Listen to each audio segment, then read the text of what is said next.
foofu laa doon mujjee quand je dis que pour faire des économies il faut aller taper ailleurs.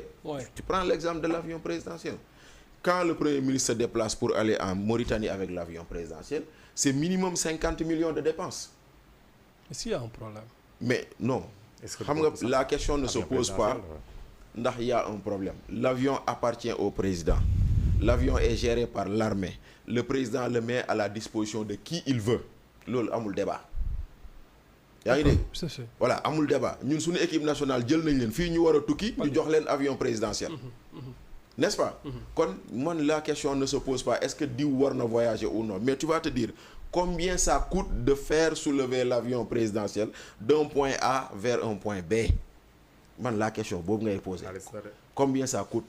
Di nga fay des droits de stationnement, di nga fay kérosène, di nga fay leneen, di nga fay leneen, di nga fay leneen. Bu boobaa loolu yëpp boo ko dajalee est-ce que jëndoon billet gën a simple? Il faut fay benn. Ñaareel bi mais il faut couper sur les fonds politiques si on veut rationaliser. Mais il faut couper sur les fonds politiques. Mais l'autre, c'est un acquis déjà. Mais c'est pas une question d'acquis. Le voyage, c'est un acquis et pourtant on est en train de le couper. Non, beaucoup. Le travailleur, son acquis quand même. Non, le voyage, c'est un acquis et on est en train de le couper. D'accord, Niel? Les fonds politiques, acquis ou pas là? Mais il faut couper sur les fonds politiques. Ah.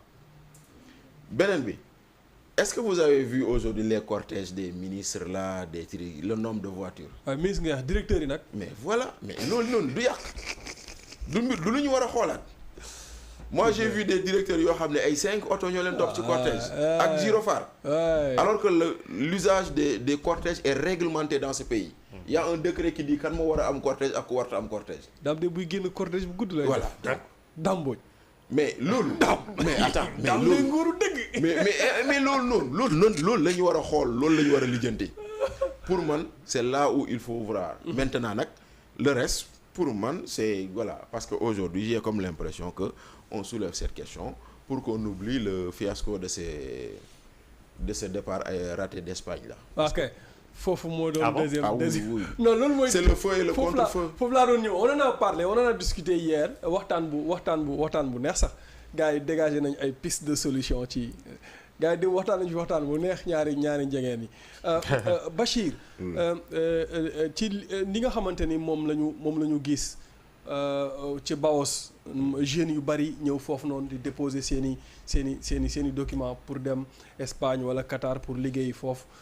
ñenn ñi dañ ne c'est catastrophique ñeneen ñi dañoo ne comme question bi ni ma ko posé woon démb noonu laa la koy posé tey ñeneen ñi dañoo jàpp ne yàgg na fee am mais nguur gi fi nekkoon moo ko doon kii ci suuf doon ci business ba kenn du ko yëg. donc ban jàngat nga ci am. Non je ne pense pas que am na business ci suuf. Ablaye Wade moo signé woon accords yi ça il faut également être honnête et les accords ont été signés dans la dynamique de la mise en place du Frontex fal di xaw ma ndax yaa ngi fàttaliku Frontex. C'était le truc que les Espagnols avaient mis en place avec le ministère de l'Intérieur pour surveiller un peu nos côtes. Et je pense que le dispositif Frontex existe jusqu'à présent. waaw si ñoom ñoo nekk ça existe jusqu'à présent et tout donc mooy lu ñuy wax la Guardia Civile. Guardia Civile ouais. Etc. Donc l'idée derrière c'est de voir comment avoir une prise une vue sur les flux migratoires et tout donc. Am na fi benn espèce su melon bu ñuy lekk Sénégal ñu koy wax melon goana. Loolu moo ko fi indi woon parce que voilà il y avait eu des accords et cetera mais dafa juróon coow parce que première vague bi Abdoulaye Wade dafa tànnoon les parents des victimes du Joola. ñu yóbbu leen pour ñu lem liggéey. ñenn ñi dem ñibbisiwuñu. ñenn ñi ñibbisi en se plaignant des conditions de travail après deuxième vague bi ñu dénkoon ko ANEJ jamono yi Khafor Touré moo fa nekkoon. mu juróon coow lu rëy parce que dañoo ne que des politiques ont amené leurs proches au détriment des vrais bénéficiaires ba coow li mujjee woon à la digue. loolu amoon na fi. Quand Macky Sall est venu j'ai pas souvenance sauf si ils l'ont vraiment caché mais je ne pense pas que les Espagnols quand même acceptent de rentrer dans un contrat où on leur cache et tout mais dégguma franchement ñu ne Macky Sall a usé de ça bu amee itam mën naa mu rëcc ma mais lu mu ci mënti doon tey jii nii pouvoir bi ñëw daf ko jéem a utiliser il en a le droit mais n'empêche que nous aussi on s'interroge l'interrogation gis nga ko man j'en ai parlé dimanche sur ma page Facebook. En me disant aujourd'hui l'interrogation c'est que on refuse d'exporter notre arachide mais on exporte notre main-d'œuvre. Gis ngeen ni temps yi la ci dama ñu ne campagne bi on interdit l'exportation des arachides. Oui. Mais on autorise l'exportation de la main-d'œuvre. Xam nga c'est paradoxal. Je pense. Mais c'est paradoxal. Parce que comme je l'ai dit sur ma page. Naar wax na ko fi démb nee na y a pas que le Sénégal qui fait ça. Mais non, c'est pas une question. Il y a le Maroc, tous les pays. C'est-à-dire que qu'il y ait 100 000 pays qui le font, c'est une chose. Mais est-ce que toi tu vas le faire? Ça n'est une autre. N'est-ce pas? C'est pas tous les pays qui c'est pas tous les pays qui signent avec le FMI, non? Ils en ont voilà, chacun est libre. Chacun est libre de signer. Mais vouloir dire il y a pas que le Sénégal. Mais avec défi